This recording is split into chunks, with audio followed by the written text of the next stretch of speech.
시청자 여러분 안녕하십니까? 집중토론의 김유미입니다. 봄이 되면 꽃 소식과 함께 반갑지 않은 산불 관련 소식이 들려옵니다. 불과 얼마 전에도 강원 양양과 삼척 등지에서 큰 산불이 발생했는데요.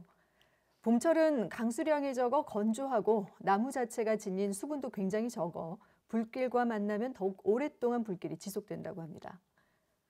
날씨가 건조해지는 봄철, 오늘 이 시간 소방안전대책 방안은 무엇인지 함께 자세한 얘기를 나눠보겠습니다.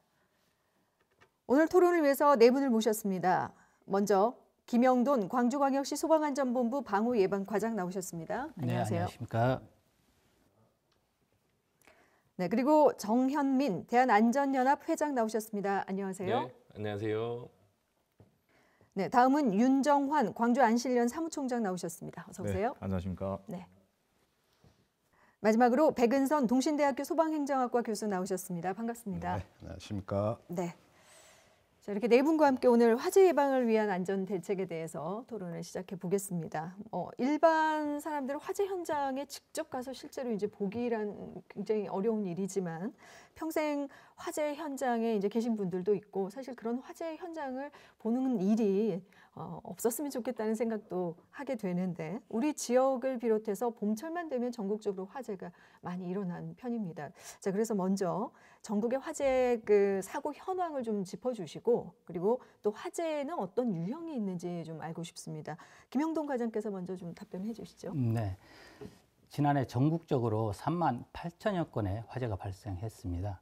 하루 평균 106건의 화재가 발생한 건데요. 이로 인해 총 364명이 사망하고 1,915명이 부상을 입었습니다. 광주 지역에서는 882건의 화재가 발생해 32명의 사상자가 발생했습니다.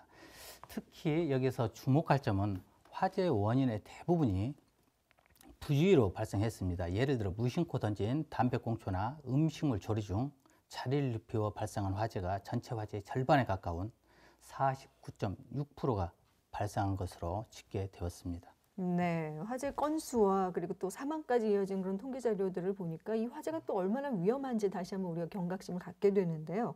혹시 백은선 교수께서도 이와 더불어서 좀 덧붙여 주시죠. 네, 우리 화재 분류에는 화재 장소별과 발화 요인별로 분류를 하고 있습니다. 그래서 장소별에서는 주거시설과 산업시설이 약 한 37%를 차지하고 있고 기타 자동차 그리고 생활 서비스 시설에서 약 한 20%를 차지하고 있습니다. 그 외에 업무 시설이나 기타 서비스 시설에서 발생되고 있습니다만은 이러한 화재의 발화 요인은 좀 전에 과장님이 말씀하시다시피 부주의가 가장 많습니다. 그리고 정기적 요인이나 기계적 요인도 33%로 상당히 많이 차지하고 있고 우리가 방화 의심도 2%를 차지할 정도로 많은 요인이 발생되고 있습니다. 네, 장소와 또 업무상 화재 그 사고의 통계치와 함께 또 발화 요인에 대해서 작은 부주의들이 굉장히 많다라는 얘기를 해주셨는데 이 밖에도 제가 앞서 봄철만 되면 특히 또 화재가 많습니다라는 이야기를 했듯이 계절별이라든지 또 유형별로 화재가 발생하는 원인도 참 다양할 것 같습니다. 정영민 회장께서 좀 덧붙여 주시죠. 네. 우리 그 앞에서 말씀하신 것처럼 제가 좀 화재 통계들을 쭉 살펴봤더니 네네. 굉장히 많은 사망자 그리고 부상자가 일어나요. 2010년부터 2019년도까지 한 42,600건 정도가 발생했고 평균적으로 네. 1년에 평균 사망자는 한 302명, 부상자는 1,873명이고요. 재산상 피해도 한 4,430억 원에 이른 정도로 피해는 계속 크고 있습니다. 제가 좀 차트를 하나 좀 준비했는데요. 네. 여기 보시면 저희 계절별 발생 비율도 보시면 가장 지금 시기 봄에 많은 퍼센트를 발생되고 있어요. 우리 네 계절 중에 28.6%가 봄에 일어나고 있고요. 그 다음에 겨울, 여름, 가을 순으로 나타나고 있습니다. 특히 그 봄철 주요 화재 원인들을 좀 살펴봤어요. 살펴봤더니 화재 원인으로는 부주의가 58.4%라는 것이죠. 네. 그러니까 이 부주의는 뭐냐면 담배꽁초나 쓰레기 속아가는 그런 사건들이 많다는 거. 이건 뭐냐면 인간이 예방할 수 있는 거지만 부주의로 인해서 발생하는 사고라는 거에 대해서 우리가 좀 주목해야 된다는 거죠. 그 뒤를 이어서 어떤 정기적 요인 그리고 기계적 요인들로 볼 수 있습니다. 그래서 부주의 중에 가장 높은 것들을 또 찾아봤더니 담배꽁초가 32.2%예요. 그리고 쓰레기 소각 그리고 음식물을 조리하다가 이런 실수들로 인해서 이건 충분히 우리 인간이 조금만 안전 불감증이 아니라면 예방할 수 있었다라는 것에 대해서 조금 더 안타까움을 더하고 있습니다. 특히 2019년도보다 2020년도가 굉장히 61.4%나 부주의론이라는 화재 사건이 많아졌어요. 그러니까 사망자가 2019년도에는 83명이었지만 2020년도에는 134명으로 높아졌다라고 이렇게 소방청에서 보고를 하고 있는데 그것은 작년에 있었던 인천 물류창고 화재로 인해서 좀 그런 데이터가 나타났다 이렇게 좀 보고 있습니다. 무엇보다 안타까운 것은 부주의가 많다라는 거. 이것은 좀 우리가 좀 고민해봐야 되지 않나 그런 생각을 합니다. 네, 뭐 인명 피해나 재산 피해 등 막대한 피해를 줄 수 있는 화재. 물론 건조한 환경이라는 그 봄철의 어떤 특수성도 있지만 가장 근본적인 원인은 사람의 부주의로 인한 것들이 굉장히 많다라는 걸 데이터로도 이제 알려주셨는데요. 덧붙여서 윤정환 사무총장께서도 한 말씀 더 해주시죠. 네네. 방금 전에 정현민 회장님께서 많은 얘기를 해주셨습니다. 계절별로 화재의 유형에 대해서 말씀해 주셨는데요. 저는 이제 뭐 산불에 대해서 좀 살펴봤습니다. 그래서 계절별로 보면은 봄, 가을, 겨울에 가장 많이 발생하는 게 이제 산불이고 여름에는 에어컨이라든가 선풍기 이게 뭐 가열로 인해서 이게 전기 화재 이 발생률이 좀 있더라고요. 그래서 지난 3년 2018년부터 2020년까지 3년간의 통계를 살펴봤더니 4월에가 산불이 424건이 있습니다. 그래서 네. 그 다음으로 이제 그 3월달에 이제 395건이고요. 이제 5월로 가서는 굉장히 화재 산불 건수가 많이 줄어듭니다. 128건으로요. 자, 그만큼 이 시기가 굉장히 건조하다라는 거에 대해서 다시 한번 짚을 수가 있고요. 네. 그래서 이 산불 원인 중에 뭐 습도가 굉장히 좀 영향을 많이 미치는 것 같아요. 이제 습도가 우리가 뭐 공기 중에 수분이 있는 뭐 상대 습도도 있지만은 물체의 건조도를 나타내는 실효 습도가 있습니다. 이 실효 습도가 낮을수록 이제 화재 원인이 좀 더 되는데 50% 이하가 됐을 때는 이제 인화되기가 좀 쉽고요. 그리고 또 40% 이하가 됐을 때는 불이 잘 꺼지지 않고요. 그리고 30% 이하로 이제 건조 지수가 내려가다 보면은 자연 발화가 될 수 있는 그런 사례가 있다고 합니다. 그래서 이 시기에는 더군다나 이제 산행을 하신 분이라든가 야영을 하신 분들은 인화성 물질, 뭐 라이터라든가 그밖에 성냥 등등을 꼭 가져가시지 마시고 집에 꼭 넣고 가지고 이런 거를 좀 신경을 써주셔야 되지 않냐. 그리고 아까 그 정현민 회장님께서 말씀을 해주셨는데요. 산불의 원인 중에 가장 큰 요인이 뭐 입산자의 실화입니다. 그러니까 부주의죠. 네. 이 부주의가 37.5% 지난 10년간 조사를 해봤을 때요. 그리고 이제 뭐 논밭 소각도 있는데 담배불도 아직도 상당합니다. 5.8%나 됩니다.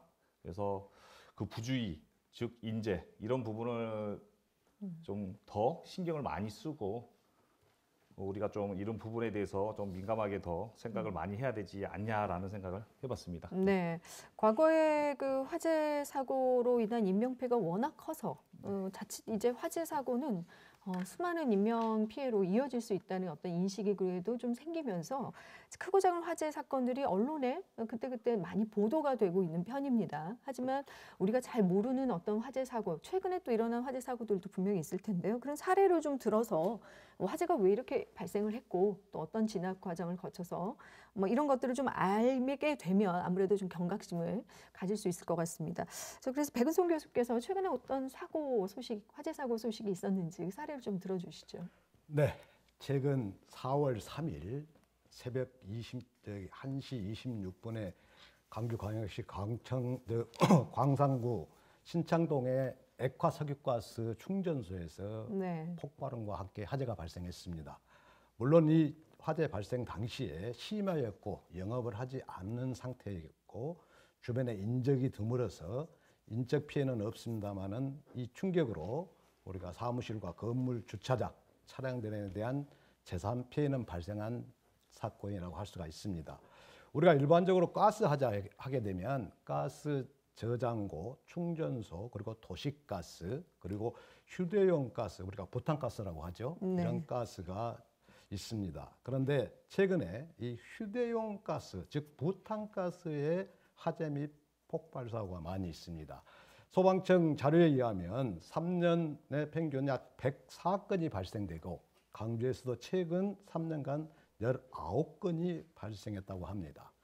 자, 이 휴대용 가스에 대한 사고를 보게 되면 주로 부탄 캔, 우리가 말하는 그 가스의 관리 부실이 가장 많고, 특히 발생 시기는 봄철이, 우리가 외부 활동이 많은 봄철이 많이 발생하고 있다, 이렇게 보고되고 있습니다. 또한 이 가스를 이용해서 난방, 즉 우리가 외부에서 난방에서 발생될 수 있는 질식 소화도 많이 발생하고 있는 실정이라 할 수가 있겠습니다. 자, 이러한 모든 사고의 원인, 여기서도 다시 한번 말씀드립니다만은 이 가스 사고 같은 경우에는 84%가 부주의로 지금 판정되고 있는 실정이라 이렇게 말씀드리겠습니다. 네, 휴대용 가스 뭐 정말 일상에서 사용하는 것들 때문에 부주의가 일어난 경우들이 굉장히 많은데요. 이 밖에도 정혜민 회장께서도 어떤 최근에 그 화재 사고 사례가 있었는지 말씀해 네, 주시죠. 우리 백은성 교수님께서 또 화재에 관련된 어떤 데이터들을 가지고 말씀해 주셨고요. 덧붙여서 저는 터널 안에서 일어나는 교통사고에 관련된 차량 사고된 화재, 이게 지금 최근에 대해서 계속적으로 매스컴에서도 이슈가 되고 있어요. 그 부분을 조금 말씀드리고 싶습니다. 지난 2020년 2월 17일 날 또 우리 호남 지역에 있는 순천 완주 고속도로 상행선 남원 3회 2터널에서 발생한 연쇄 추돌 사고로 화재가 일어났죠. 그래서 차량이 한 32대가 부딪혔고 질산 18,000리터가 유출돼서 5명이 사망하고 그리고 37명이 다치는 대형 사고가 발생됐습니다. 이처럼 차량에 관련된 화재 사고 그리고 부딪힘이나 충돌 이런 부분들에서 화재들이 발생되고 있어요. 그래서 이 차량에서 일어난 사고는 더 위험하거든요. 왜냐하면 제한된 갇힌 공간이고 그 다음에 차량에 있는 어떤 재료들이 또 플라스틱이나 아니면 어떤 인조가죽 질식사할 수 있는 인화가스들이 매우 많기 때문에 생명에 치명적일 수 있습니다. 특히 터널에서 불이 났을 때는 앞을 볼 수 없을 정도로 굉장히 어두컴컴하다는 것이죠. 그래서 만약에 불이 났을 때 앞을 볼 수 있다라면 통행이 가능한 경우에는 차를 몰고 빠르게 터널 안을 빠져나와야 되겠습니다. 또 차가 뒤엉켜서 지나갈 수 없을 때는 차를 갓길로 이동시킨 후에 엔진을 끄고 열쇠를 꽂아둔 채 차에서 내려서 대피해 주시기 바랍니다. 또 터널 끝까지 대피할 수 없다면 터널 중간에 마련된 비상구를 통해서 반대편 터널로 대피하는 방법을 좀 생각해 볼 수 있습니다. 특히 이때 연기들이 있기 때문에 몸을 낮추고 유도등이 있습니다. 그래서 연기가 나는 반대 방향으로 대피를 해야 되고요. 만약에 작은 불이에요. 작은 불이어서 나면 본인이 진압할 수 있다면 차량에 소화기를 배치 요즘은 거의 다 돼 있습니다. 만약에 안 돼 있다면 저희 대한안전연합에서도 캠페인을 하고 있는데 1차량 1소화기 배치 캠페인을 하고 있습니다. 그래서 차량 화재 시에도 그렇지만 우리 차량이 굉장히 많잖아요. 주변의 생활 환경 속에서도 일어났을 때 초동 진압을 할 수 있게 되는 거죠. 그렇게 조치를 하고요. 무엇보다 예방이 가장 중요한데 충돌 사고는 방어 운전을 통해서 일어나지 않도록 해야 될 것이고요. 날이 계속적으로 따뜻해지고 있습니다. 이제 여름철이 다가오고 있어요. 그럴 때는 차량 내 라이터나 인화성 물질을 좀 피해서 이런 방법들을 강구하는 것도 좋은 방법이라고 생각합니다. 네, 화재 유형이 워낙 다양하니까요. 우리가 뭐 주거지나 산업시설, 건물 안의 어떤 화재도 화재지만 이동 중에 차량이라든지 터널 이런 그 사고에 어떻게 대처할 것이고 또 이런 것들에 대한 매뉴얼을 잘 알아야 또 피해를 좀 줄일 수 있는 차원에서 그런 사례를 좀 언급해 주신 것 같습니다. 늘 화재 현장에는 가장 먼저 또 가장 가까이에 소방 공무원들이 출동을 해서 화재 진압을 하게 되는데, 자, 그래서 지금부터는 이 소방 활동에 대해서 좀 알아보겠습니다. 아무래도 이제 소방 활동이 원활하게 이루어지느냐, 그렇지 않느냐가 또 다른 피해를 또 줄일 수 있는 방법이 될 수 있지 않을까 싶은데요. 우리가 이제 골든타임이라는 말 많이 듣습니다. 그래서 그 화재 초동 진압이나 응급 환자 소생률 향상을 위한 시간 5분을 바로 골든타임이라고 부르고 있는데 골든타임이 왜 중요한지 다시 한번 강조해 주시는 차원에서 좀 말씀을 듣고 싶습니다. 김영돈 과장께서 먼저 이야기해 주시죠. 네, 물론 골든타임은 매우 중요합니다. 골든타임에 대해서 부연 설명을 하면 골든타임이란 화재가 나거나 환자가 발생했을 때 최초 5분 이내에 현장에 도착해야 하는 그 재난 대응 목표 시간을 말하고 있습니다. 화재의 경우 5분이 지나면 불이 급속히 번질 가능성이 크고 또 심정지 환자의 경우 5분이 지나면 이때 적절한 응급조치가 이루어지지 않으면 생존율이 급격히 저하가 되기 때문에 이 골든타임이 굉장히 중요하다 하겠습니다. 네, 4분에서 5분 이내에 항상 그래서 도착을 해야 한다는 거죠. 네, 그렇습니다. 네, 뭐 덧붙여서 정현민 회장께서 한 말씀 네, 해주시죠. 말씀하신 것처럼 골든타임, 지금 우리 소방에서 2분 안에 접수받고 5분 안에 도착하는 거거든요. 그렇게 지금 보고 있어요. 그래서 최대 7분까지, 그러니까 신고 접수 2분, 접수받고 도착하는 데까지 5분, 이것을 골든타임으로 좀 보고 있고, 우리 소방청에서도 7분 안에, 그래서 신고 접수까지 현장 도착까지 7분 안에 해야 된다라고 이야기를 하고 있어요. 우리 2017년도 연구 자료를 제가 좀 살펴봤어요. 그러니까 서울연구원의 결과에 의하면 소방차가 골든타임, 그러니까 5분을 넘겨서 현장에 도착하면 5분 전에 도착했을 보다 사망자가 2배 이상 늘어요. 네. 네. 그러니까 굉장히 골든타임이 중요하다는 것이죠. 또 재산 피해도 5분 안에 도착했을 경우에는 건당 200만 원 내로 불과하지만 5분이 넘어가게 되면 1,000만 원 이상으로 5배 이상 많아진다는 거죠. 그만큼 골든타임은 매우 중요하다는 겁니다. 그래서 제가 우리 지역에 그 골든타임 7분 안에 우리 통계 자료를 좀 찾아봤어요. 네. 그래서 소방청 자료를 보면 2020년 상반기 기준으로 전국 평균 7분 안에 도착하는 게 64.8%. 네. 평균 도착 시간은 7분 11초였습니다. 근데 서울 지역이 가장 빨랐어요. 4분 59초. 근데 가장 늦은 지역이 경상북도가 10분이나 걸려요. 네. 그런데 그러면 우리 광주광역시는 어떠냐? 제가 살펴보니까 전년 상반기 기준으로 우리 광주광역시는 평균 6분 23초예요. 네. 그래서 7분 이내 도착률이 73.4%. 전국 평균보다 빠르다라는 거죠. 그래서 우리 광주광역시 소방본부에 계신 우리 공무원들이 네. 굉장히 열심히 잘하고 있다라고 좀 말씀드리고 싶고, 그래도 뭐 우리가 서울 수준은 아니지만 더 빨리 네. 출동해서 좀 국민의 어떤 생명과 재산을 지킬 수 있으면 좋겠습니다. 네, 정말 시간과의 싸움이네요. 네, 화재 진압을 위해서 골든타임 이내에 현장 도착을 목표로 한다라고 김영돈 과장께서 말씀을 해주셨는데, 시간 단축을 뭐 지금 광주에서도 이제 열심히 하고 있지만 하기 위해서는 어떤 노력들을 또 하고 있는지, 혹은 시민들이 이 골든타임을 지키기 위해서 소방관이 출동할 때 어떤 도움들이 좀 필요한지, 이런 것들이 궁금한데요. 백은성 교수께서 먼저 좀 말씀해 주시죠. 네. 뭐 아시다시피 최근에 개정된 소방기본법에 의하면 사인을 울리며 출동하는 소방차에 양보하지 않는 행위 또는 끼어들기, 가로막는 행위, 그 밖에 소방차 출동에 영향을 주는 위법한 행위를 했을 경우에 100만 원 이하의 과태료가 부과되는 법적 처벌 기준도 있습니다. 네. 그러나 그 기준을 떠나서 우리가 어느 보다 중요한 골든타임을 위해서 소방차의 긴급 출동을 방해해서는 안 되고, 또 주정차라든지 또는 이러한 걸로 통해서 우리가 소방차 통행에 지장을 주어서는 안 된다고 생각을 합니다. 네, 시민들의 차량 양보가 무엇보다 이제 중요하고 그런 인식이 이제 중요하다는 말씀이신데요. 어떻습니까, 김영돈 과장께서 말씀해 주시죠. 추가적으로 말씀을 드리면 골든타임을 확보하지 못하는 가장 큰 이유는 화재 발생 장소와 소방서와의 거리가 멀기 때문입니다. 네. 그래서 이를 개선하기 위해서 우리 소방에서 그 소방력 보강 계획에 따라 연차적으로 안전센터를 신설하고 있습니다. 올해 하반기에 3개 센터를 신설할 예정입니다. 그 신설이 완료가 되면 소방력이 도시 곳곳에 촘촘히 배치되어서 현장 도착 시간을 더 더욱더 단축할 수 있을 거라 생각을 하고 있습니다.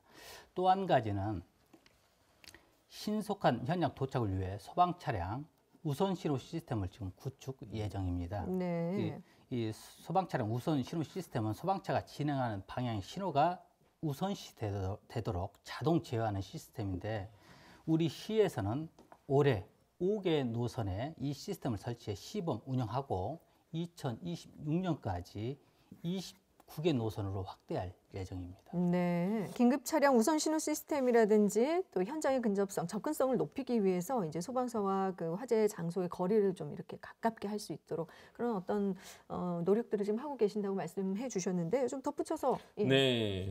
더불어서 또 정부가 11월부터 경찰이나 소방차 이런 긴급 자동차 전용 번호판 제도도 도입을 한다고 합니다. 네. 그래서 이게 뭐냐면 번호판 앞 세 자리에 998, 999 이게 돼 있으면 무인 차단기가 자동으로 네.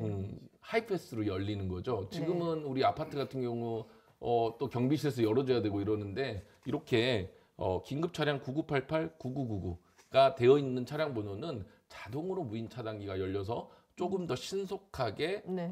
접근을 할 수 있는 이런 시스템은 굉장히 좋은 시스템인 것 같아요. 네. 좀 저희 이런 관련된 부분도 좀 더 보완해서 계속적으로 좀 늘려나갔으면 좋겠다 이런 생각을 해봤습니다. 네, 긴급 차량 우선 신호 시스템도 있지만 긴급 차량 번호판 998, 999 네. 이런 번호판 시스템을 통해서 좀 더 빠르게 뭐 정말 1분 1초를 아낄 수 있는 방법들을 지금 이렇게 고안을 해내고 있는데요. 앞서 이제 말씀 중에도 그럼에도 불구하고 화재 인명 구조 구급 활동이 소방 활동에 조금이라도 방해를 주는 어떤 부분들이 있다고 합니다. 해마다 뭐 늘고 있는데 소방 활동을 방해하는 유형에는 어떤 것들이 있고 뭐 벌금뿐만 아니라 어떤 법적 조치를 받게 되는지도 궁금한데요. 윤정환 사무총장께서 좀 알려주시죠. 소방 활동을 방해하는 유형. 그 전에 이제 정현민 회장님께서 그 긴급 자동차 번호판 제도에 대해서 말씀해 주셨는데, 네네. 이 소방 활동을 할 때는 긴급 자동차 번호판 도입이 돼서 이렇게 자연스럽게 이제 이 진압을 하기 위해서 뭐 빨리 갈 수 있으면 너무나 좋은데 그렇지 못한 사례들이 많더라고요. 살펴봤더니. 그래서 소방청에서 발표한 내용에 따르면요, 2020년에 소방 활동을 방해한 건수가 244건이나 적발이 됐습니다. 네. 그래서 이제 그중에 이제 피해의자가 이제 음주 상태인 사건이 213건이나 됐고요. 정신 이상은 1건, 뭐 이제 기타 등등이 있습니다. 그래서 이 방해 유형을 또 살펴봤더니 폭행이 220건이나 됐습니다. 네. 그리고 기물 파손이 3건, 진로 방해가 3건, 그리고 성희롱이 2건, 차량 탈취, 소방 출동, 방해, 불법 주정차 등등이 있습니다. 그래서 우리 강주시의 그 사례를 좀 살펴봤어요. 이제 몇 년에 한 번씩 좀 큰 사례들이 있더라고요. 2016년 그리고 2020년 작년 6월에도 좀 있었습니다. 이 사례들은 좀 이거를 살펴보면서 좀 마음이 아팠어요. 2020년 같은 경우에는 그 구급 차량 안에서 치료를 해주고 있는데도 불구하고 폭언하고 안면을 또 가격을 해가지고 뭐 뇌진탕이라든가 두부 타박상을 또 입었습니다. 그래서 이분은 119 위반법으로 인해서 이제 송치가 돼서 징역 6월에 집행유예 2년을 받고 또 사회봉사 명령까지 또 받은 것도 있었습니다. 받은 사건이 있었는데 그래도 저희가 잊지 못하는 사건 중에 작년에 굉장히 큰 사건이 있었죠. 국민의 공분을 샀던 사건이 있을 겁니다. 뭐 너무나 잘 아시겠지만 그 사설 구급차를 이용을 해서 이제 좀 이제 그 암 말기에 있었던 분이신 것 같아요. 자, 이동하는 과정에서 이제 사설 차량이 끼어들기로 했는데 택시가 좀 고의성이 있었다고 다 얘기를 하고 있습니다. 근데 그 추돌을 좀 해서 이게 아까 말씀하셨다시피 골든타임을 놓쳐버리게 된 사건입니다. 그래서 실랑이를 한참 하다가 10분 이후에 출발을 해서 병원을 도착한 이후에 그 암 환자께서 5시간이 지난 다음에 운명을 달리하셨어요. 그래서 이분에 대해서는 굉장히 국민들이 그 총원을 넣어서 총원을 넣은 지 이틀 만에 40만 건이나 이제 찬성을 해서 이분은 이렇게 가벼이 넘겨서는 안 된다. 이게 어떻게 보면은 국가적인 어떤 본보기가 좀 돼야 된다라는 이런 얘기도 많이 하셔가지고 이분이 좀 처벌을 좀 강하게 받으셨더라고요. 이제 검찰에서는 7년을 먼저 구형을 주셨고 그 다음에 이제 법원에서는 2년을 먼저 줬어요. 근데 이에 대해서 내가 왜 그렇게 많은 형량을 받냐 그래서 항소를 했습니다. 네. 나는 그걸 수용을 할 수가 없다. 이 택시 운전기사는 그랬는데 이 항소를 해서 다시 이제 선고를 받았을 때도 검찰에서는 7년을 다시 이제 선고를 했고요. 그래서 이제 법원에서는 이제 2개월을 감형을 해서 1년 10월이라는 이제 징역형을 이제 마지막 선고를 했습니다.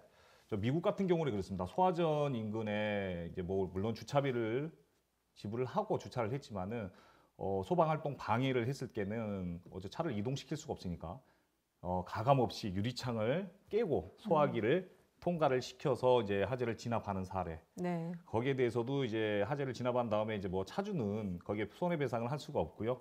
반대로 벌금 약 한 11만 원 정도의 또 벌금을 또 과태료를 또 받게 되고 또 캐나다 같은 사례는 소방차가 이제 하재 진압을 하기 위해서 이제 운행 중에 있는데 앞에 택시가 경찰차가 그것도 네. 경찰차가 앞에 진로를 좀 방해했을 때는 그냥 범퍼카처럼 뒤에서 그냥 네. 추돌을 하고 밀어버리고 이제 하재를 진압하기 위해서 출동하는 그런 사례들을 좀 살펴볼 수가 있었습니다. 네. 가장 최우선권을 우리가 주는 거죠. 소방 현장에 네. 출동할 때는. 네, 맞습니다. 그런 해외 사례들 우리가 조금 이제 바뀌어야 하는 부분들인 것 같기도 하고요.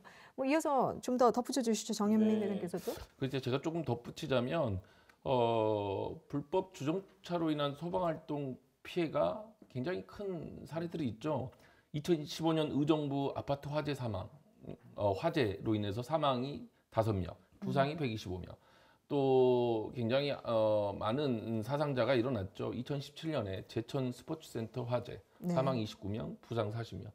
사실은 이런 것들이 불법 주정차들 때문에 현장에 도착했어요. 했는데도 30분간 구조 사다리를 펼칠 수 없었고, 그러니까 진압이 늦게 되고 구조가 늦게 돼서 일어나서 더 많은 사상자가 일어나서 안타까움을 더하고 있죠. 네. 그래서 말씀해 주신 것처럼 외국에서는 그냥 먼저 선조치 그리고 어떤 후 처리를 하는데 그것에 있어서도 오히려 배상을 우리가 해주는 게 소방 당국이 해주는 게 아니라 불법을 한 경우에는 본인들이 오히려 과태료나 벌금을 내야 되는. 네. 그런데 우리나라도 물론 그런 것들을 우리 소방기본법 제25조 강제처분 등에 따라 소방관은 소방차의 통행이나 소방활동에 방해가 되는 주정차 차량, 물건을 제거하거나 옮길 수 있다고 돼 있어요. 네. 그렇지만 현실적으로 이루어지는 것은 사실 쉽지 않다는 거죠. 정말 우픈 사례들도 있어요. 네. 예를 들면 벌집을 제거하려다가 뭔가 어떤 파손을 했어요. 그렇게 되면 또 그 소방관이 배상을 네. 해야 되는 이런 안타까움. 어떤 구조적 목적으로 했습니다만 그걸 또 소방관 개인이 해야 되는. 왜냐하면 그런 문화가 잘 아직은 네. 소방 기피에 있지 않기 때문에 물론 이런 것들로 가지고 청구하고 이럴 수 있습니다만 사례도 너무 적고 조직 내부에서 그것을 신청하거나 이런 게 사실은 이렇게 쉽지는 않다라고 이야기들을 하시더라고요. 네. 네, 그런 부분들. 그다음에 우리나라도 좀 뒤늦게 제천 이후로 2018년도부터는 출동하는 소방차를 비켜주지 않거나 끼어들면 과태료 100만 원을 부과하고 있고 네. 또 우리 소방 시설에 주정차를 하게 되면 5m 이내인 곳에 주정차하면 또 도로교통법에 따라 20만 원 이하의 과태료와 범칙금을 부과하는 것도 있습니다. 조금 더 강력하게 이런 부분들은 좀 조치해야 되지 않냐. 그리고 그 조치에 따른 어떤 국민적인 어떤 강제성보다 우리 국민들이 시민들이 인식하고 소방차 긴급 차량에 대한 양보 인식 그리고 이 사고에 대해서 대량 화제가 될 수 있다라는 인식을 좀 네. 가져야 된다고 생각합니다. 네, 과거보다는 이제 조금씩 나아지고는 있습니다. 그런 인식들이. 하지만 현실적으로 말씀해주신 부분들이 적극적인 소방 활동을 하는 저의 요인이 이제 돼서 앞으로는 이런 부분들이 좀 개선이 돼야 된다고 말씀을 해주셨는데요. 이렇게 이제 소방 활동에 대한 부분에 대해서 이제 말씀을 해주셨지만 함께 이루어져야 하는 것이 또 예방 활동 아니겠습니까? 그래서 화재에 좀 더 취약한 건물에 대한 미리미리 그 점검을 좀 정기적으로 실시한다든지 이런 것들이 이제 필요할 텐데요. 어떻습니까, 김영동 과장께서 좀 이어서 말씀을 네. 해주시죠. 지난해 10월 그 울산 주상복합 건축물 화재를 다들 기억하실 겁니다. 인접 8개 시도 고가 사다리차가 동원령이 내려질 만큼 그렇게 큰 대형 화재였습니다. 네. 대형 화재로 번진 이유는 건물 외벽이 알루미늄 복합 패널로 시공됐기 때문입니다. 그 시청자분들께서 알루미늄 복합 패널에 대해서 잘 모르실 것 같아서 조금 설명을 드리도록 하겠습니다. 네. 알루미늄 사이에 단열재 역할을 하는 충진재를 사용하는데요. 이 충진재가 합성 수지로 되어 있어서 화재에 아주 취약합니다. 그럼에도 불구하고 이 알루미늄 복합 패널을 많이 사용하는 이유는 네. 이 단열 효과가 아주 뛰어나고 그 무게가 아주 가벼워서 고층 건물에 많이 지금 사용되어 왔습니다. 네. 하지만 이런 지속적인 문제가 있어서 2019년부터 그 3층 이상 신축 건축물은 외벽 마감재를 불연재로 또는 준불연재로 이상을 사용토록 법이 강화된 상황입니다. 네. 그래서 우리 소방기관에서는 기본적으로 모든 건축물은 화재에 취약하다는 가정하에 현재 소방 점검을 실시하고 있습니다. 그 소방 점검은 연간 계획에 따라 실시하는 우리 정기 점검과 연말 연시 또는 봄철, 겨울철 등 특정 시기별로 실시하는 특별 점검이 있는데요. 소방 점검에서는 주로 스프링클러 등 소방 시설의 유지 관리 상태와 비상구 같은 피난, 방화 시설의 폐쇄나 훼손 행위에 대해서 중점적으로 단속하고 확인하고 있습니다. 네. 뭐 앞서 이제 건축 자재 사용에 있어서 법적으로 제한을 이제 두고 있고 또 모든 건물은 화재에 취약하다라는 가정하에 이런 점검들을 실시하고 있다고 말씀해 주셨는데요. 그럼에도 불구하고 또 정기 점검에 있어서 또 필요한 개선점들이 분명히 있을 것 같습니다. 정현민 회장께서 네, 제가 조금 더 보충해서 제 생각을 말씀드리자면 네. 조금 좀 저는 문제점을 좀 지적하고 싶어요. 소방 점검 시스템적인 부분 개선에 대한 의견인데요. 우리 그 소방 시설 설치 유지 및 안전 관리 관한 법률에 따라서 소방 안전 관리자 및 또는 자체 점검 대행 업체를 통해서 우리 건축물들, 그러니까 뭐 등급별로 다중 이용 시설이나 소방 안전 관리자를 상시 선임하거나 대행 업체를 통해서 소방 관리 어떤 시스템들, 시설들을 점검하게 돼 있습니다. 네. 근데 이제 여기에서 저는 조금 문제점이 있다라는 거죠. 자체 점검을 하는 것도 좋은데 대행 업체가 이제 하게 돼 있어요. 근데 대행 업체가 그 건물주나 건물 시설 운영자로부터 대행비를 받고 점검을 하기 때문에 네. 사실상 어떤 중립적으로 비판적 시각으로 점검을 하기에는 다소 어려움이 있는 네. 이런 부분들이 있지 않냐. 왜냐? 어떤 소비자와 어떤 그 관계에 네. 있어서 만약에 이걸 비판적으로 정확하게 점검해서 문제점을 지적한다면 이게 과태료 사항이 되거든요. 네. 네. 그랬을 때 이 업체를 계속 할 것인가, 이러한 부분들도 분명히 좀 고민해야 될 필요성이 좀 있다라는 거고요. 네네. 자, 그렇다면 무엇보다 우리 소방안전관리자라고 그 건물에 배치하게 돼 있고 대행업체에서도 자발적으로 어떤 그 신념과 어떤 사명감을 가지고 먼저 점검하고 조치하는 이런 문화가 좀 형성돼야 된다는 것이죠. 그러니까 안전이라는 것이 필수적이다라는 것은 모든 국민들이 사실은 말로는 이견이 없어요. 네. 이구동성으로 동의합니다. 네. 그런데 사실은 실천력은 조금 부족한 측면이 있다라는 것이죠. 그런 문화를 좀, 그것이 바로 안전 불감증이잖아요. 그런 안전 불감증이 조금 개선돼서 내 개인부터 안전한 습관, 그리고 그 습관들이 모여서 우리 광주광역시를 비롯해서 전국적으로 안전 문화가 만들어진다라면 네. 조금 더 이 안타까운 사고들을 예방할 수 있지 않을까, 이런 생각을 좀 해봤습니다. 네, 화재 예방 점검. 자칫 그냥 형식적인 점검에 그칠 수 있는 어떤 구조적인 문제를 말씀해 주신 것 같습니다. 이제 그런 부분들이 개선이 돼야 제대로 된 예방이 될 수 있다라는 말씀이신 것 같은데요. 자, 여러 가지 이제 건물, 뭐 화재도 워낙 그 장소별로 유형들이 많아서요. 우리가 조금 더 깊이 있게 하나씩 좀 세밀하게 좀 짚어보겠습니다. 먼저 광주광역시의 경우에는 전통시장들이 있어요. 그 시장에서도 한 번씩 이렇게 화재 사고가 있기 마련인데 굉장히 화재 위험 노출도 높고 이렇게 한번 일어나면 굉장히 큰 불이 될 수 있는 그런 이제 자재들이 많기 때문에 전통시장의 화재 점검은 어떻게 이루어지고 있는지 궁금합니다. 뭐 윤정원 사무총장께서 관련해서 좀 말씀해 네, 주시죠. 그렇습니다.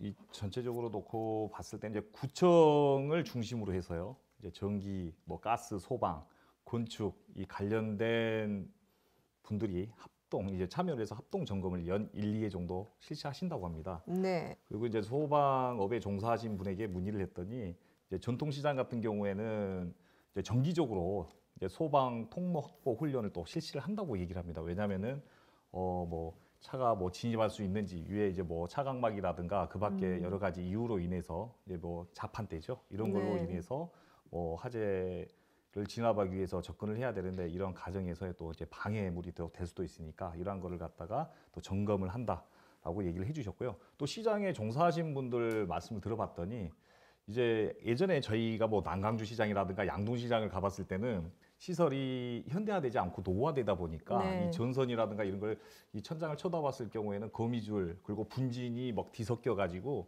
이 자칫잘못하면은 이제 화재 위험 좀 뭐 발화점이 될 가능성이 굉장히 높겠구나라는 그 시장을 이용하면서도 그런 생각을 좀 많이 했었거든요. 네. 근데 뭐 이제 아시다시피 꽤 오래전부터 뭐 중진이라든가 아니면 정부에서 시장 현대화 사업을 계속 지금 뭐 추진을 해오시다 보니까 뭐 이런 화재라든가 가스가 과거하고 달리 위험 정도는 굉장히 많이 낮아졌습니다. 네. 그리고 굉장히 또 중요한 거라는 또 이렇게 소통을 했습니다. 이제 시장에 이제 종사하신 분하고 소통을 좀 해봤는데 이거는 너무 좋더라고요. 이게 자발적인 참여로 인해서 이제 교육을 실시를 하고 있는데요. 이제 상인의 네. 중심으로 이제 한 달에 한 번씩 4시간 정도 화재 교육 그리고 재난에 관련된 교육을 참여를 해야 된답니다. 네. 이게 과거하고 좀 달리 이제 뭐 느슨하게 그냥 이렇게 넘어간다거나 좀 뭐 이게 얼굴이 예전에 알면은 뭐 이해관계가 좀 있으면 그냥 나 이번에 참여했다고 해줘라는 형식이 아닌 네. 정말로 참여를 해서 제대로 교육을 받아야지만이 된다라는 얘기를 하더라고요. 그래서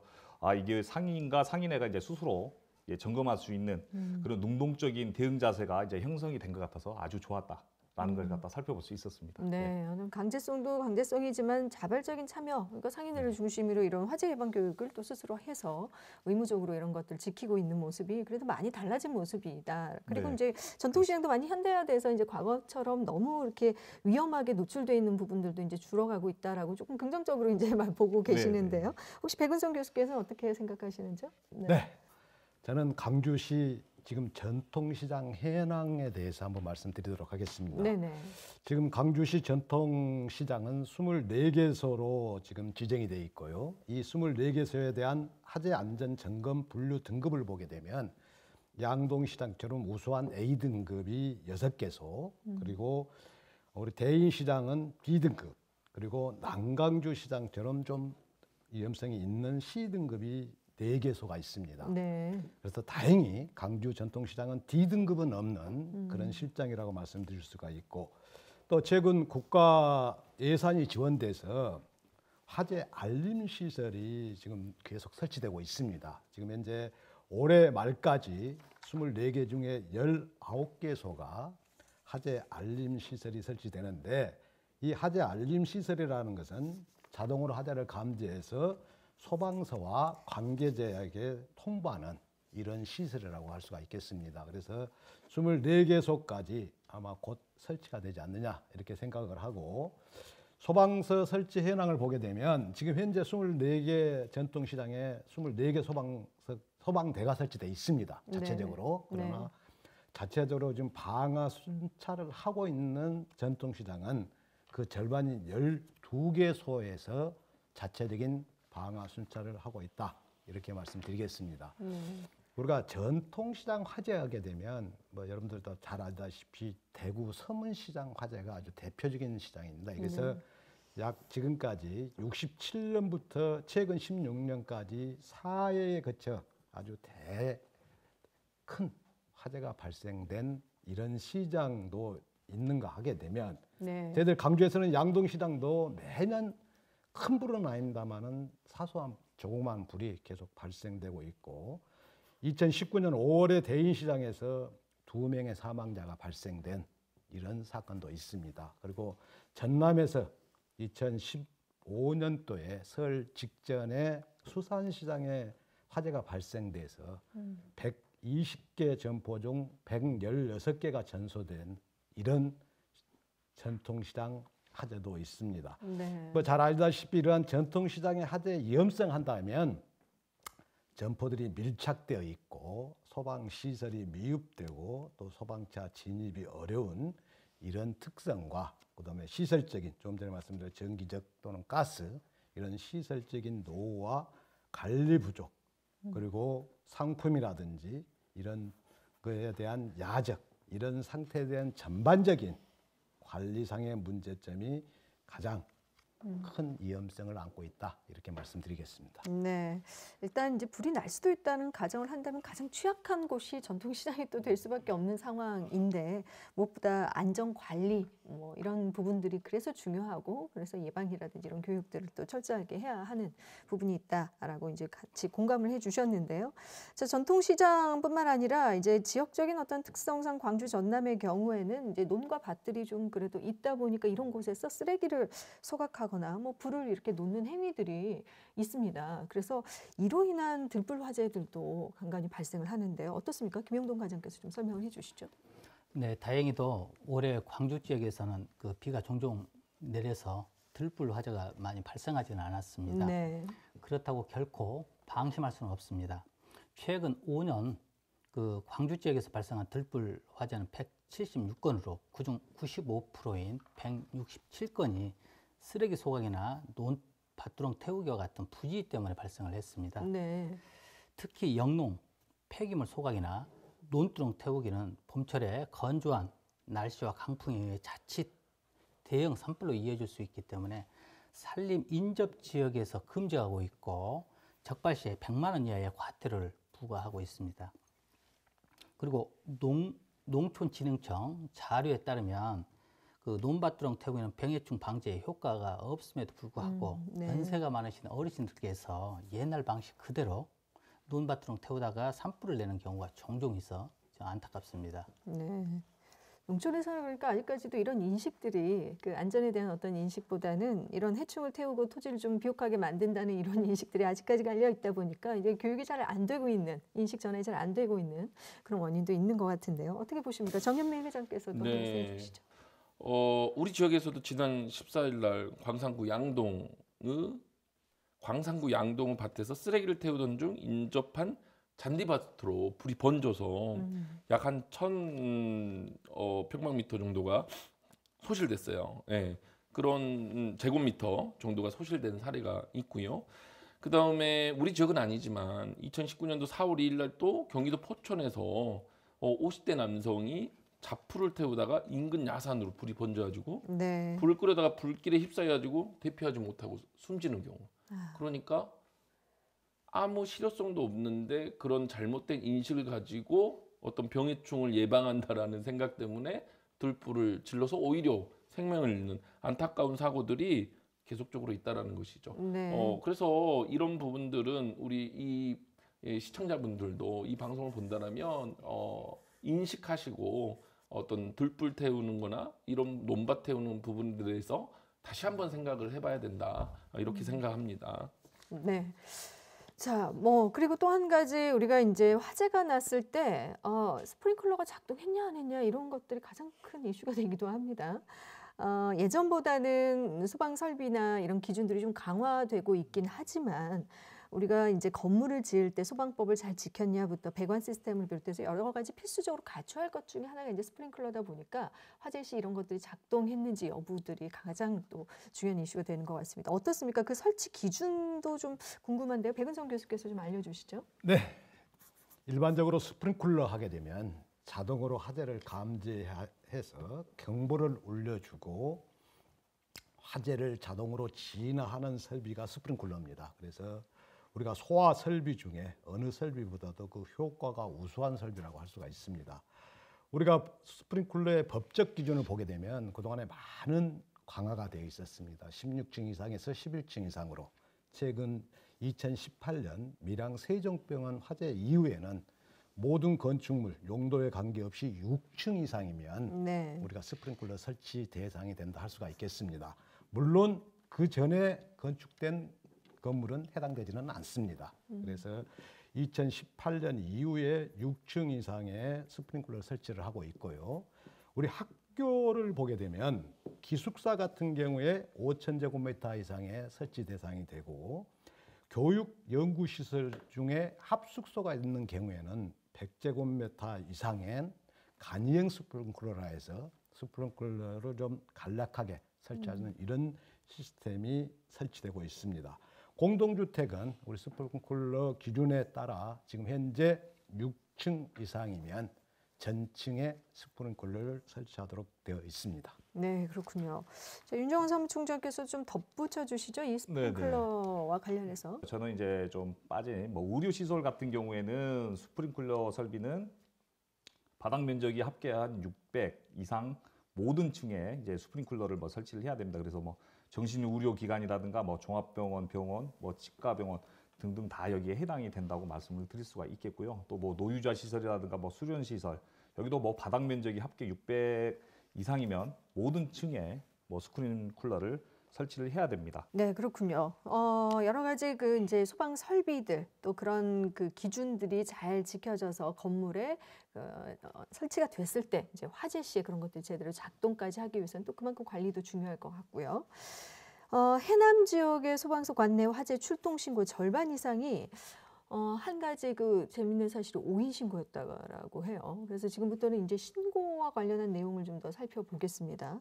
뭐 해남뿐만 아니라 사실은 우리 광주 전남 지역에서도 오인 신고가 굉장히 많아서 인력 또 시간 굉장히 많은 것들을 낭비하게 되는 심각한 상황이 벌어지게 되는데요. 자, 화재 오인 신고 얼마나 이 문제가 큰지 또 자주 얼마나 발생하는지도 궁금하고요. 어떻습니까? 김영동 과장께서 좀 이야기해 주시죠. 네, 오인 신고는 일반인들이 생각하는 것보다 훨씬 더 많이 발생한다고 말씀을 드릴 수가 있습니다. 네. 우리 지역 화재 출동만 보더라도 전년도 총 2,100회 출동해서 그중 절반 이상인 1,220회가 오인 출동이었습니다. 네. 이는 일일 평균 3.7건에 해당합니다. 그 오인 출동을 분석해서 보면 연막 소독에서 생긴 연기를 화재로 오인한 것이 47%로 가장 많았으며 네. 다음은 자동 화재 속보 설비가 오작동하거나 음식물이 타는 냄새를 오인하는 것 등의 순이었습니다. 네. 그 오인 출동에 따른 일회 출동 비용은 대략 50만 원 정도 소요가 되며 작년 한 해에만 6억 원의 예산이 낭비된 것으로 파악됐습니다. 그러나 예산 낭비보다도 더 큰 문제는 실제 화재가 난 건물의 출동이 늦어져 네. 더 큰 피해를 일으킬 수 있다는 데 문제가 있습니다. 네, 말씀해 주셔서 정말 이렇게 오인 신고가 많았나 저도 새삼스럽게 이제 느끼게 되는데 일일 평균 3.7건이면 굉장히 자주. 그리고 이제 그 중에가 그 연기가 아닌데 연막이라든지 뭐 분진이라든지 이런 것들을 연기로 착각해서 신고를 하는 것이 뭐 40% 정도다라고 말씀해 주셨어요. 어떻습니까? 백은송 교수께서도 이 오인 신고와 관련해서 한 말씀 해주시죠. 네, 과장님께서 말씀을 잘 해주셨습니다. 광주는 그나마 좀 다행이라고 저는 생각하고 있습니다. 전국적인 통계에 의하면 74.4%가 오인 출동으로 인한 우리가 소방대회 출동이라 이렇게 이야기할 수가 있겠습니다. 네. 그래서 광주는 그나마 신고자들 또는 이 대응하는 이런 모든 면에서 오인 출동에 대한 그 비율이 좀 낮다 이렇게 생각을 하는데 네. 저는 이 오인 출동에 대한 문제점으로 가장 문제점이 되는 것은 우리 허위 신고는 없는 사실을 신고하는 거지 않습니까? 네네. 이것은 처벌 규정이 있습니다. 네. 500만 원 이하의 처벌 규정이 있는데 오인 신고에 대한 처벌 규정은 없습니다. 물론 관심이 있고 또 염려돼서 신고하는 문제점이라고 할 수가 있겠지만은 우리가 오인 신고와 허위 신고에 대한 이 정확한 분류 분석 이게 상당히 어려운 실정이라고 할 수가 네. 있겠습니다. 그래서 우리가 일반적으로 지금 소방기본법에 보면 연막 소독을 했을 경우에는 사전에 반드시 관할 소방서에 신고를 하도록 되어 있습니다. 법적 기준이. 그런데 그런 것이 좀 미흡한 문제점. 그러니까 사전에 소방서에 신고만 된다 하면 네. 아마 소방대에서 출동을 안 하고 오인 신고로 처리하는 걸로 끝나지 않느냐. 그래서 제가 봐서는 지금 현재 우리가 오인 출동을 할 수 있는 이런 요인들에 대한 것을 좀 더 분석을 하고 또 이걸 통계로 해서 교육을 함으로써 줄일 수 있는 방법, 이게 가장 중요한 방법이지 않느냐 이렇게 생각을 합니다. 네. 화재가 조금 감지되는 것 같아서 신고 정지를 투철한 시민들이 신고하는 건 어쩔 수 없는데 그게 이제 오인이어도 말씀해 주신 것처럼 이제 소독 뭐 연막 소독이 많다면 그런 거에 대해서 미리 사전에 좀 소방서에 통보를 한다면 그게 오인이구나라는 걸 알 수 있다라는 차원에서 이 말씀을 해 주신 것 같습니다. 처벌 네. 규정도 있습니다. 아, 그런데 그렇군요. 잘 안 지켜진다는 게 지금 현실적으로. 현재의 문제점이라고 할 수 네. 있겠습니다. 좀 제가 생각했을 때는 네, 이제 오인 신고가 자칫 잘못하면 이게 처벌이 되게 되면 그렇죠. 오히려 네. 뭔가 대형 사고가 일어날 수 있을 것 같아요. 네. 그래서 저는 이 오인 신고에 관련된 사례나 이런 것들이 소방 교육이나 네. 아니면 우리가 그 국민안전교육진흥기본법하고 그다음에 학교안전교육법이 생기면서 우리 청소년들에게 네. 그리고 시민들한테 안전교육을 의무하고 있어요. 그렇다라 한다면 이런 오인 신고도 그런 우리 소방이나 아니면 정부 당국에서 좀 더 오인 신고를 줄이기 위한 캠페인, 홍보 이런 것들을 통해서 좀 오인 신고를 좀 줄이는 것이 더 좋지 않을까라는 생각을 하고요. 네. 오인 신고를 좀 처벌을 하는 것은 굉장히 심각하게 고민해봐야 되는 거다라는 네. 생각을 하고 있습니다. 네. 자, 이제 오인 신고가 이렇게 이제 많다 보니까 이 오인 신고 먼저 말씀을 해주셨는데 사실 예전에는 허위 신고도 절대 그래서는 안 되겠지만 장난으로 허위 신고하는 경우도 있었지만 지금은 굉장히 법적으로도 처벌이 되고 있죠. 허위 신고 시에 어떤 처벌을 받게 되는지 좀 알려주시죠. 윤정환 사무총장께서 먼저 좀 네네. 얘기해 좀 주시죠. 전에 이제 백은선 교수님과 정현미 회장님도 말씀을 하셨는데요. 네네네. 오인 신고율이 많이 높아졌어요. 이게 반면에 이제 허위 신고율이 낮아졌습니다. 네. 예, 방금 말씀하셨다시피 사회자분께서도요. 그만큼 과거와 달리 그 가태료 부분이 상당히 좀 강화가 됐습니다. 그래서 그걸 살펴보면은 지난 1월 10일입니다. 이제 국무회의에서 소방기본법 시행령 일부 개정안이 통과가 됐습니다. 이 시행령은요, 이제 지난해 2020년이죠. 9월에 상위법이 이제 공포되면서 마련이 된 건데요. 이제 과거에는 이렇게 허위 신고를 했을 때는 이 당초에는 최대 200만 원을 이제 부과를 했었는데, 자, 이번에는 좀 바뀌어서 1회 허위 신고를 했을 때는 200, 그리고 2회 신고를 했을 때는 400, 그리고 네. 3회 신고를 했을 때는 최대 500까지 이제 부과하는 이게 좀 강화가 됐습니다, 시행이. 그래서 이러한 부분, 그리고 이제 좀 장난 전화가 온다 그러면은 119 신고 이제 접수 단계에서요, 상황 요원이 좀 판단을 해서 이제 과거하고 좀 달라서 이게 판단을 해서 이 접수 과정에서 그냥 종료를 시켜버립니다. 네. 근데 이제 종료를 또 시키고 이제 경범죄 처벌법 제3조 제1항 제40호의 규정에서요, 뭐 10만 원 이하의 벌금이라든가 뭐 구류 또는 가료를 또 이제 적용을 하고 또 있기도 합니다. 네. 오인 신고에 비해서 허위 신고는 이제 접수 시에 어느 정도 또 이제 허위다라는 걸 알 수 있는 부분이 있어서 거기서 종료를 할 수 있는 부분도 있고 이제 처벌 규정도 그만큼 또 강력해졌다 말씀해 주셨어요. 정현민 회장께서는 네. 이 허위 신고와 관련해서 어떻게 맞습니다. 보십니까? 오인 신고와 또 장난 신고, 그렇죠. 네. 거짓 허위 신고에 한 것은 분명히 다르거든요. 그래서 거짓 신고를 받고 출동해 소방력이 낭비하는 건수가 지난 10년간 한 378건이에요. 이것은 장난 전화해서 출동하고 이런 출동 안 한 거 이런 것들은 다 제외하고, 거짓 신고는 신고 접수자를 속여서 소방차가 직접 출동해야 거짓 신고로서 처벌할 수 있다라는 거고, 이제 아까 말씀 우리 윤정환 사무총장님이 얘기한 것처럼 출동까지는 아니었지만 장난이나 이런 부분들에서는 과태료 정도로 처벌을 하고 있는 걸로 알고 있습니다. 네. 그런데 이게 거짓 신고는 신고 단계에서 장난이나 허위 신고로 인지해 출동하지 않은 장난 전화와 구분된다라는 것도 좀 우리가 기억해야 되는 것이고요. 네. 말씀드린 것처럼 과태료도 강화했어요. 그렇지만 또 우리 패널 분들과 우리 얘기하면서 조금 사실은 소방 당국 입장에서는 장난이건 오인이건 사실 전화하고 어디 불났어요 하고 탁 끊어버리면 그걸 이거 장난이네 그렇죠. 하고 무시하기가 어렵죠. 어려워요. 네네. 만약에 그래서 이거 장난이네 하고 출동 안 했다가 정말이었어요. 그러니까 그렇기 때문에 이 소방 당국에서도 정말 애로사항이고 어려운 거죠. 그러니까 그걸 구분하기를 네. 신고 단계에서 구분하는 거는 사실 너무 어려운 부분이 있지 않나라는 네. 거고, 이것 또한 좀 궤도, 국민적 궤도 지금 많이 좋아졌잖아요. 네, 조금 더 궤도화시키는 방향으로 좀 발전해 나가야겠다라는 의견입니다. 네, 이렇게 오인과 허위 신고가 있을 때 또 다른 피해가 있을 수 있다는 걸 잘 안다면 말씀해 주신 것처럼 계도를 통해서 교육을 통해서 이런 것들이 이제 줄지 않을까라는 말씀을 해 주셨는데요.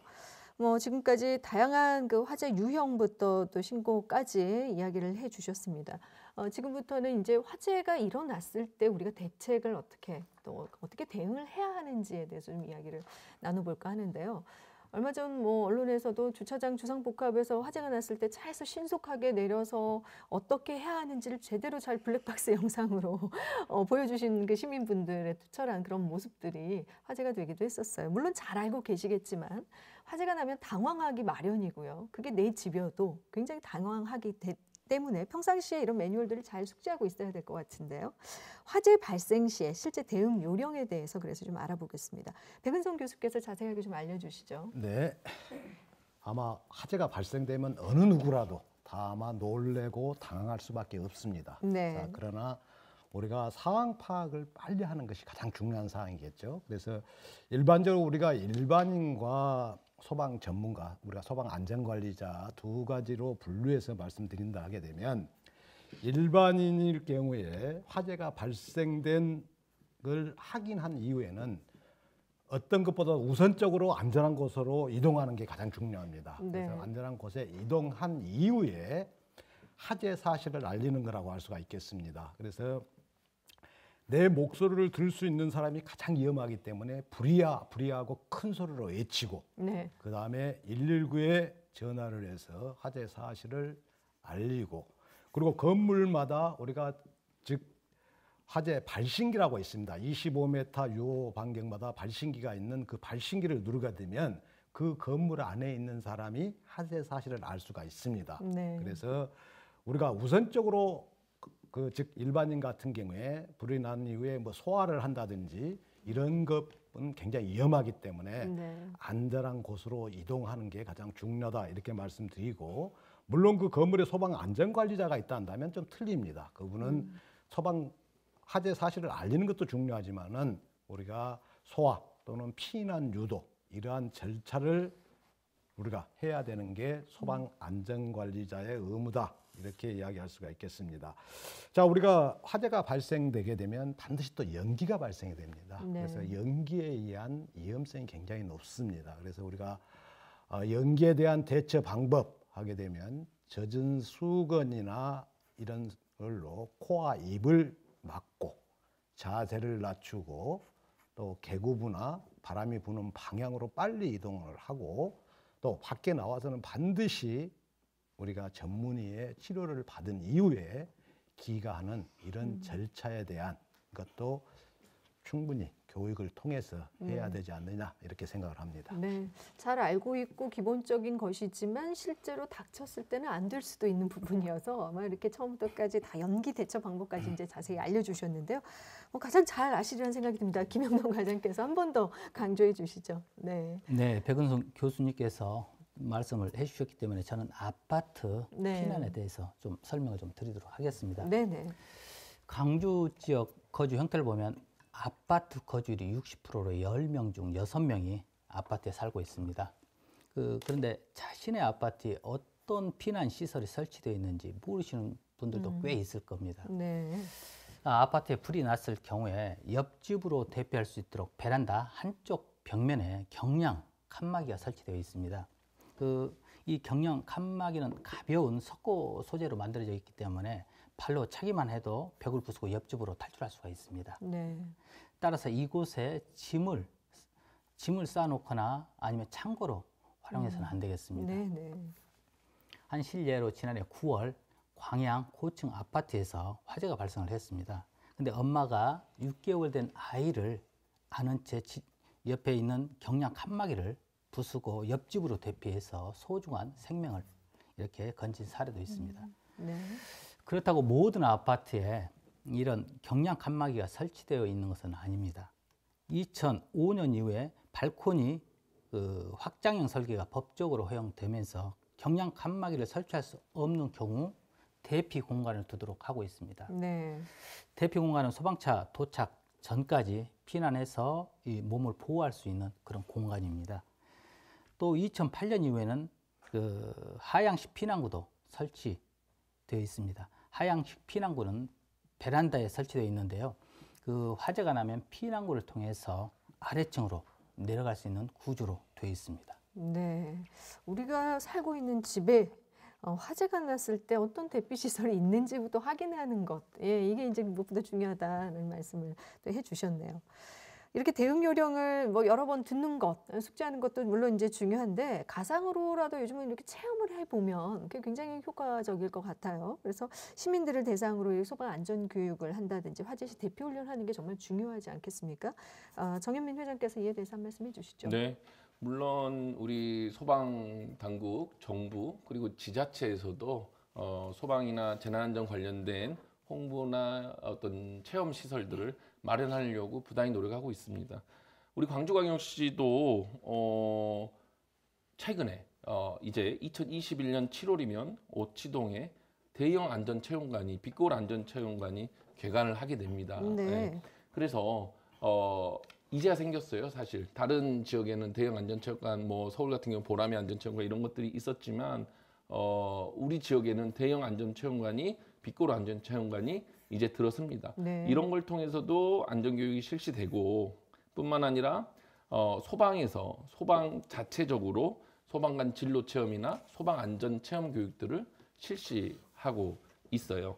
또 하나 우리 광주광역시에서는 시청 1층에 보면 네. 조그마한 어린이 안전 체험관을 두고 있어요. 물론 막 크고 이러진 않습니다. 그렇지만 우리 유치원 네. 또 아동들 대상으로 충분히 소방이나 재난안전 체험을 할 수 있는 곳을 마련을 해놓고 있습니다.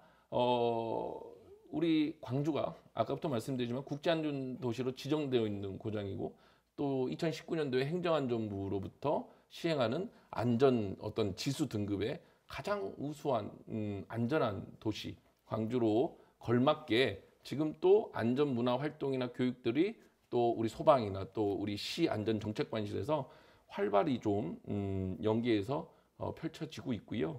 또한 민간에서도 저희 같은 행정안전부 공익법인인 저희 같은 대한안전연합이나 이런 시민사회단체들이 같이 연계해가지고 안전문화 333 운동이나 그리고 다양한 어떤 그 생활안전 교육 프로그램들을 찾아가기도 하고 네. 또 어떤 장소에 마련해서 와서 교육을 받을 수 있는 프로그램들을 열어놓고 있습니다. 그런데 생각보다 이게 홍보가 잘 안 돼서 네. 잘 이루어지지 막 그렇게 활성화되고 있는 이런 교육이 있는지도 모르는 분들이 많은 것 같아요. 네. 법률적으로도 국민안전교육진흥기본법도 생겼고 그리고 관련된 각종 국민안전교육을 실천해야 되는 법제화되어 있습니다. 그렇기 때문에 예산도 마련됐고 그런 활동들이 열어지고 있어요. 이 기회를 통해서 우리 시민들이 보다 관심 가지고 또 지자체에 문의하고 안전교육을 관심 갖고 참여할 수 있었으면 좋겠고 또 우리 지자체에서도 또 소방에서도 보다 이러한 교육들이 활성화될 수 있도록 좀 국민들이 알 수 있도록 홍보해주는 계기가 되지 않을까 기대하고 있습니다. 네, 뭐 인간으로서 삶의 욕구 중에는 우리 삶의 터전들이 안전하는 안전의 욕구도 있지 않겠습니까? 그래서 일반 시민들도 이런 홍보가 좀 이제 필요해서 이런 것들 충분히 이용을 좀 했으면 좋겠다라는 얘기를 해주셨고, 뭐 유치원, 초등학교 교육기관과 연계해서는 이런 체험 활동들이 활발하게 이루어지고 있어서 요즘 아이들이 더 안전교육을 잘 또 알고 있고 그런 매뉴얼들을 잘 또 실천하고 네. 있는 것 같습니다.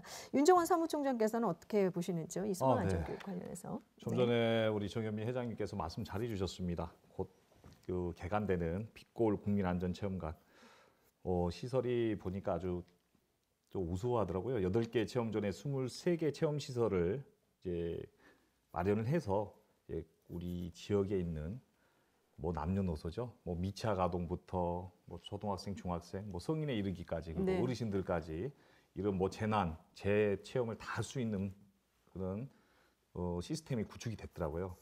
이게 빨리 좀 이제 개관이 됐으면 또 좋겠다라는 말씀 드리고요. 뭐 그리고 또 시청 1층에 어린이 안전체험관도 말씀을 해주셨습니다. 그리고 많은 분들이 이제 신청을 많이 하지 못하고 있다. 아까 그 얘기를 하셨는데요. 실은 맞습니다. 뭐 사회복지 관련되는 부서에서 뭐 사회복지 시설에 종사하시는 분들을 대상으로 해서요.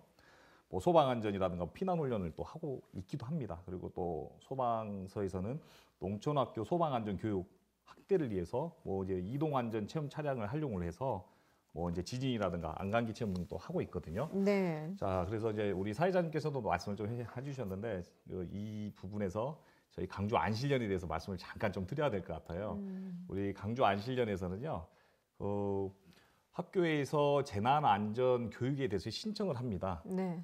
신청을 하면은 저희가 그 학교를 찾아가서 그 재난 안전 교육을 해드리는데 사전에 이제 선생님과 그 전 학생들을 대상으로 할 수가 없으니까요. 그러니까 4학년, 5학년, 좀 고학년 어느 정도 리더가 될 수 있는, 그러니까 재난이나 화재가 발생했을 때 애들이 몇 명이 이제 교육 이수를 통해서 리더자로 양성이 되는 과정이죠. 네. 약 한 4주 과정을 거쳐서 그 친구들에게 이러한 이러한 사항들에 대해서 설명을 하고, 그리고 학교 주변에 어떤 위험물 시설이 있는지, 그리고 만약에 대피했을 때 장애물이 있는지 없는지 이러한 과정에 대해서까지 같이 4주에 거쳐서 교육을 하고 있습니다. 저희가 네. 찾아가서.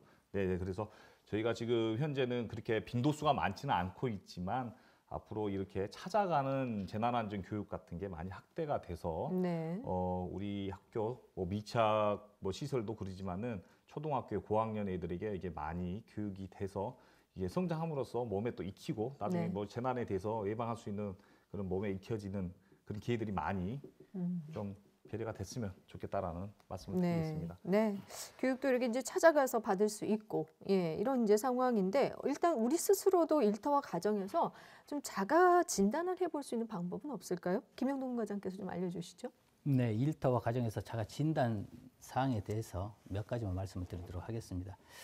먼저 가장 중요한 것은 화재 대피 방법을 알고 있어야 됩니다. 네. 그 원활한 대피를 위해서 평소 그 출입구와 비상구 위치를 잘 파악해 두시고, 화재가 발생할 경우를 대비해서 통로나 계단에는 피난에 장애가 되는 물건을 적재해서는 안 되겠습니다.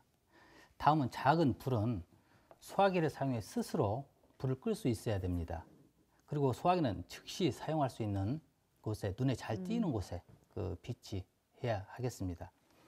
세 번째로, 그리고 가스가 새어 냄새가 날 때 올바른 조치 방법에 대해서 알아두어야 합니다. 네. 이때 전원 스위치를 켜면 그 스파크로 인해 가스가 폭발할 우려가 있습니다. 그래서 선풍기나 환풍기를 절대 사용하지 마시고 창문을 열어 자연 환기를 해주시면 되겠습니다. 이 밖에도 문어발식 멀티탭 사용을 자제해 주시고, 또 난방 기구 주변에 그 커튼이나 종이 같은 그런 가연물을 가까이 두지 않아야 하겠습니다. 네. 그 우리는 평소 익숙한 생활 공간에서도 화재가 발생하면 패닉 상태에 빠질 수가 있습니다. 그래서 따라서 주기적으로 자가 진단을 하는 습관이 꼭 필요하다 하겠습니다. 네. 그래서 백은종 교수께서도 좀 덧붙여 주시죠. 네, 과장님이 말씀을 잘 해주셨습니다만은 저는 법적 기준에서 한번 말씀을 드리도록 하겠습니다. 지금 현재 소방시설법에 의하면 자체 점검 제도라는 게 있습니다. 그래서 1년에 한 번 이상 작동 기능 점검과 종합 정밀 점검을 해서 네. 관할 소방서에 7일 이내 보고하도록 되어 있는 규정이 있습니다.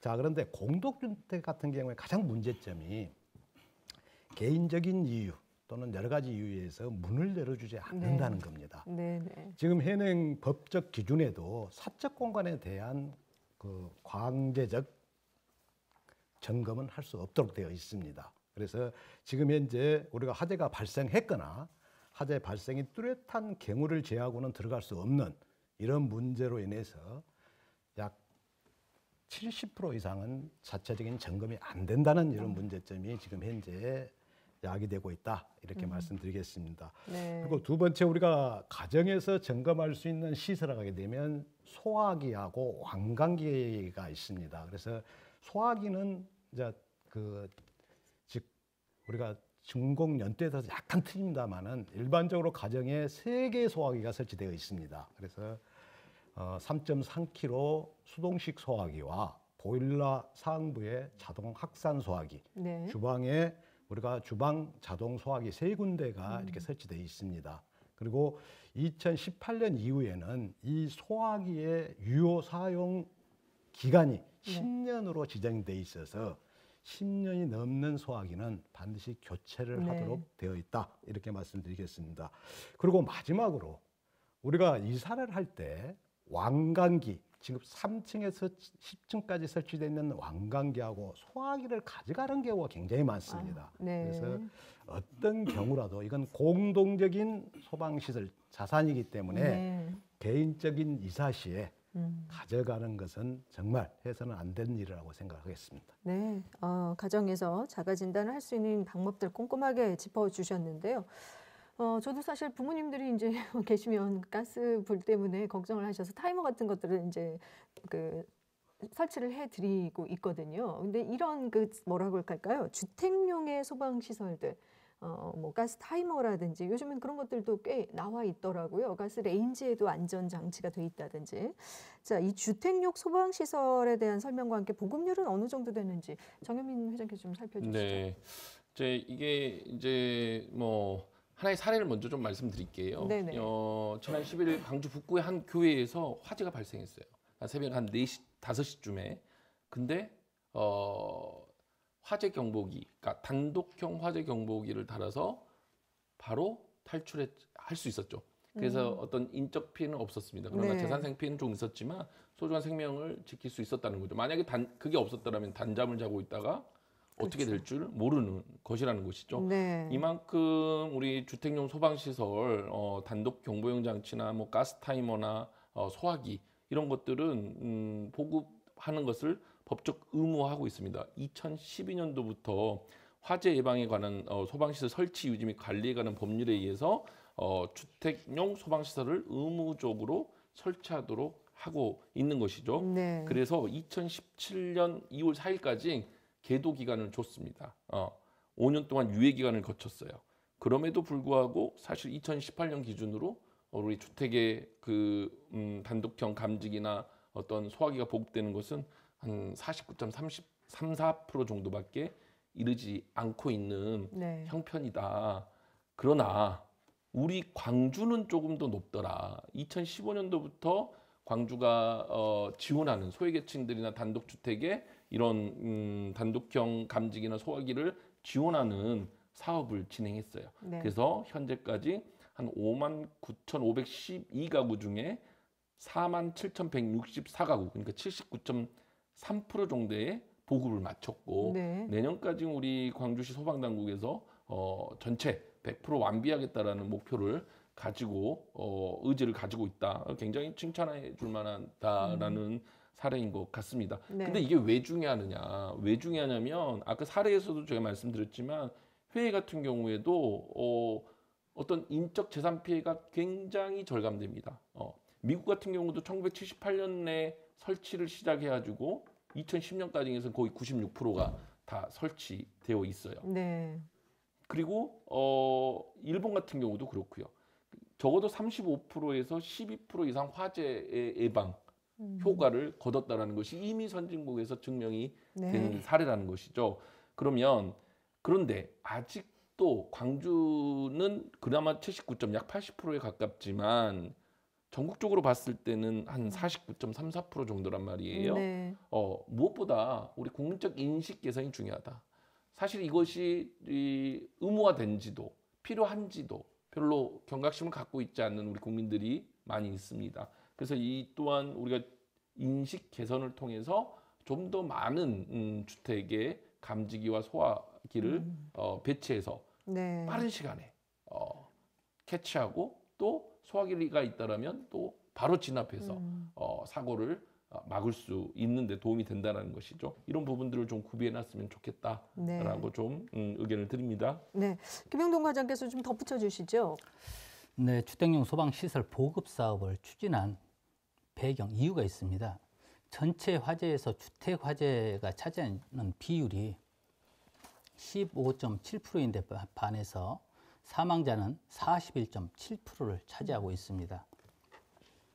주택화재 인명피해가 압도적으로 높아서 이를 줄이기 위해서 이렇게 추진하게 되었습니다. 네.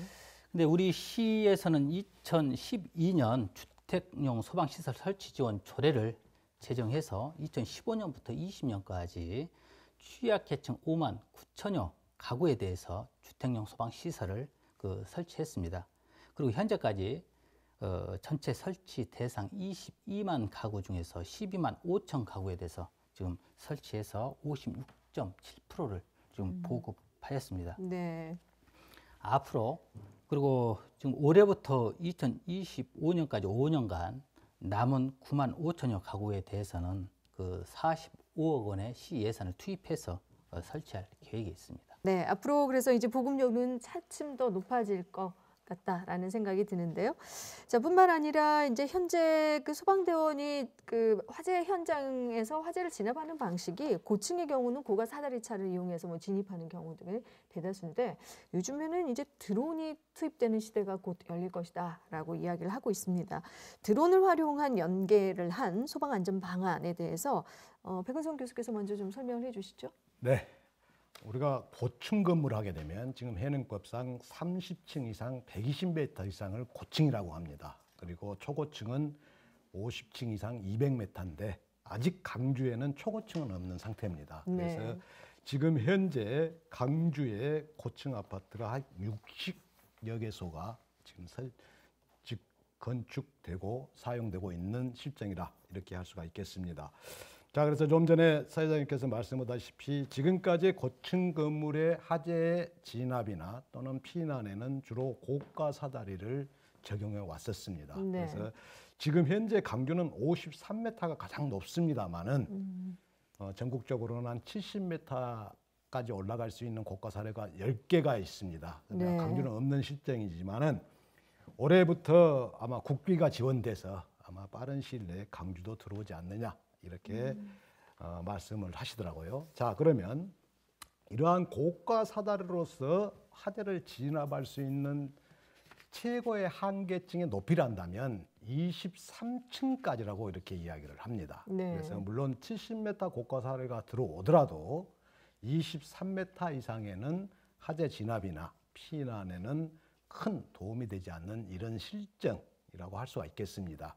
자, 그로 인해서 우리가 드론 무인 비행 장치라고 또 이야기를 하는 겁니다. 이게 2013년부터 소방청에서는 지금 준비를 해온 상태입니다. 네. 그러나 아직은 이거 지역까지 공급되고 운영되고 있는 정상적으로 운영되고 있는 상태는 아직은 아니라고 이렇게 제가 말씀드리고 싶어요. 네. 자, 그래서 우리가 일반적으로 무인 비행 장치 하게 되면 모든 시설, 모든 분야에서 지금 활용하고 있고 또 연구되고 있는 실정으로서 소방에서는 아까 제가 말씀드렸다시피 고가 사다리 70m 고가 사다리로 우리가 할 수 없는 23층 이상의 우리가 호수를 이용해서 물을 방수해서 진화할 수 있는 이런 훈련을 지금 하고 있는 실정입니다. 그래서 강주에서도 빨리 이런 드론에 의한 화재 네. 진압이 가능한 시대가 왔으면 합니다. 네, 준비는 하고 있지만 아직까지 이제 상용화 단계는 아닌데 앞으로 이제 그런 시대가 미래에 또 열릴 것이다라는 어떤 예측인데요.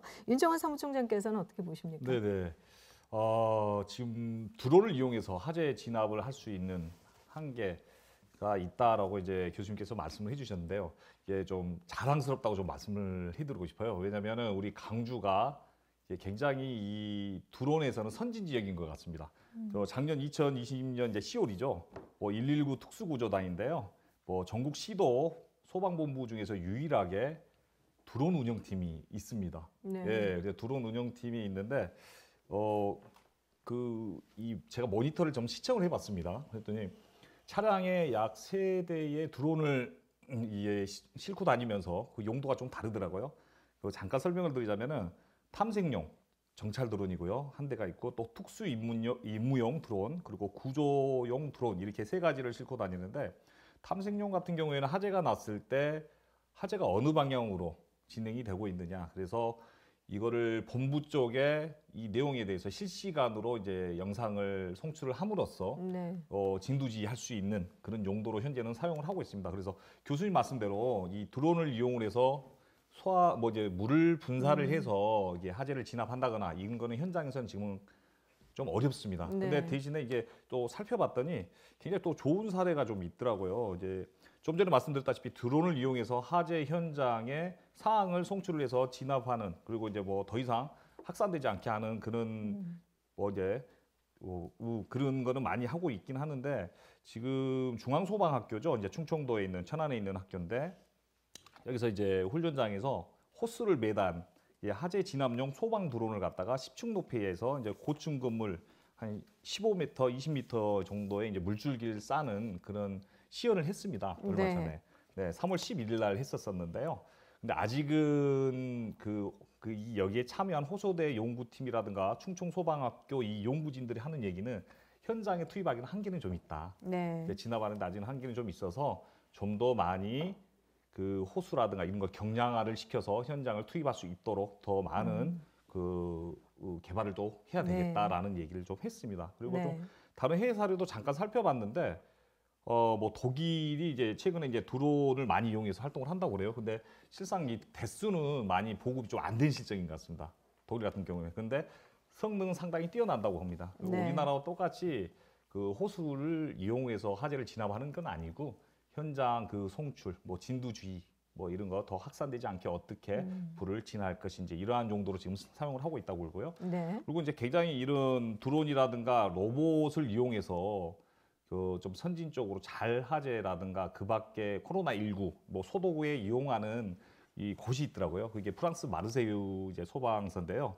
여기에는 뭐 이제 프랑스 마르세유 이제 소방 로봇 지원팀이라는 게 있습니다. 네. 여기는 이제 로봇하고 드론하고 2인 1조 이렇게 이용을 해서 이렇게 화재 진압도 하고 로봇을 투입을 시켜서 현장 상황에 대해서도 보고. 근데 네. 요즘 같은 경우에는 화재가 없다 보면은, 요즘이 아니죠. 이제 뭐 화재가 없을 시에는 이제 코로나19 이제 팬데믹 때문에 많은 사람들이 이제 뭐 소독이라든가 이러한 부분에 대해서 민감하니까 그러한 용도로 많이 네. 또 사용을 하고 있다라고 합니다. 그래서 앞으로 네.